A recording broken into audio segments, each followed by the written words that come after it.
થયો તો હું માનું નહીં. જગત પ્રગટ થયું ભાર્ગવમાંથી અને એ જગત ભાર્ગવમાં રહે છે અને એ જગત ભાર્ગવમાં લય પામે છે. વાત પૂરી થઈ ગઈ, કબૂલ કરે પછી ક્યાં વાત રહી? ભાર્ગવ પ્રગટ છે એમ કોઈ કે એટલે હું ચોકડો મારું. હાજર જ હવે છે સંતોની વાત જ થઈ ગઈ. એને ઈ સંતોની વાત મારવાની તો તમે વાત કરો છે. સમજમાં આવે છે. તો હવે ભેદ ક્યાં રહ્યો? આપણે કરી છીએ હું, આપણો ઉદ્દેશ શું છે? આપણો ઉદ્દેશ શું છે? આપણે અહીં બેઠા છીએ કે આ બે બાળકો આવ્યા, બે ભગવાન આવ્યા, આમ તમે આવ્યા, માળી આવ્યા, બરોબર? આપણે આવ્યા છીએ કામ, આપણો ઉદ્દેશ શું છે? તો કે પરમ તત્વ, બરોબર? અથવા મારાથી ભાર્ગવને કષ્ટી ન પડે અને એની સ્વતંત્રતા, મારો મારો મારો મોટા મોટો મારો અંદરનો મુદ્દો હોય ને, કોઈની સ્વતંત્રતા જૂટવવી નહીં. બરોબર. તો હું તારી સ્વતંત્રતા કેમ જૂટું? મને અધિકાર જ નથી તારી સ્વતંત્રતા જૂટવાનો.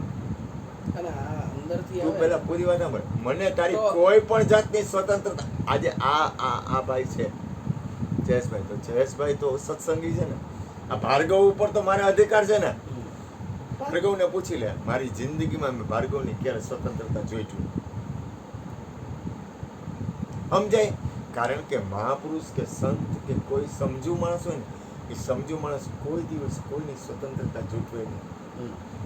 પોતે સ્વતંત્ર રહે એટલે તને સ્વતંત્ર રાખે અને બીજાને સ્વતંત્રતા આપે.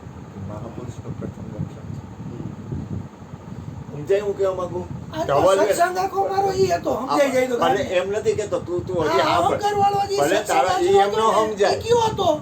તું ભલે તું કયો? કયો ને? એને પકડું. મુદ્દો કયો ને? અહંકાર નહીં યાર. મેં એવું કીધું કે વિવાદમાંથી ઈ વિવાદવાળો અહંકાર જ થયો. એમ તમારો નહીં, ભલે, અહમ પણ રહ્યો ને, ધવલ, તમારો હજી જો અહંકાર પકડ મૂકી ઈ જ દે. વિવાદ કરાવે અને ઈ એમ તમારી નહીં, જે ધવલ મુકાઈ આમ જો, જાય. આમ જો. ધવલ તો શું સાંભળ, થાય? પેલા પૂરી વાત સાંભળ. ધવલ તો મુદ્દો જ ન વધે કાંઈ. ધવલ પેલા પૂરી વાત સાંભળ. તું આજે બોલ્યો ને એ પકડે છોડ દે. ઈ નહીં, મુદ્દો પણ તું તમે મુદ્દાને- સમજો. તું સમજ. તમે ખાલી એક જ વસ્તુ સમજો કે મુદ્દાની અંદર એમ કીધું કે તમારે કોઈ પણ વસ્તુ અત્યારે ઉપાડો તો તમારે સામે ગેમ રમવા વાળો માણસ હોય, સામેનો પ્લેયર ને તમે પ્લેયર, અને તમારે જીતવું હોય જો કોઈ પણ મેડલ કઈ જીતવું હોય તો રસાકસી થાય કોઈ પણ વસ્તુમાં. હવે હું તમને એમ કહું કે તમે જીતો કે ન જીતો ને તમને ખબર જ છે કે હું આને જીતી જવા છું જ, તમને ખબર જ છે આ વસ્તુની, આ ગેમમાં મારી મહારત છે, તો પછી રમવાની સવાલ જ ક્યાંય એટલે મેં કીધું કે રોડાઈ નથી, પણ એમ પછી કઈ નથી. હજી એથી આગળ અને મહાપુરુષોને ઓલું ઉદાહરણ આપ્યું, કેવું ખબર હે? વેદ ઉપનિષદનું ઉદાહરણ આપ્યું કે એકય ઋષિ મુનિએ તર્ક નથી આપ્યો, તમારી વાત માન. એમ એ કીધું ને આપણે એમાં ભેગું. પૂરી વાત સાંભળ ધવલ. એટલે આજે- થોપી નથી આ બેસી. પૃથ્વી ઉપર આટલા બધા માણસો છે, બરાબર? વિવિધતાઓથી ભરેલી પૃથ્વી છે આખી. વિવિધતાઓથી એટલે કેવી રીતે? મને આપણે ના ચાલુ છે, ભલે ને કાંઈ વાંધો નહીં. સર સત્સંગ કરે અત્યારે, લાઈન સત્સંગની આ ઘડિયાળ ના ના બંધ છે. ચાલુ છે. ભલે ચાલુ હોય કે બંધ હોય, આપણે ક્યાં કઈ ખોટી વાત કરી? હા એમ. ઘડિયાળના 500 મોડલ હોય, અહીંયા આપણે વચ્ચે રાખી, પછી બધાને ચૂઝ કરવાનું કહે તો બધા અલગ અલગ મોડલ લે, પોતાને ગમતા મોડલ લે. હવે હું એમ કહું એક જ હરખું મોડલ બધાય ઉપાડે એવું થાય? ન થાય.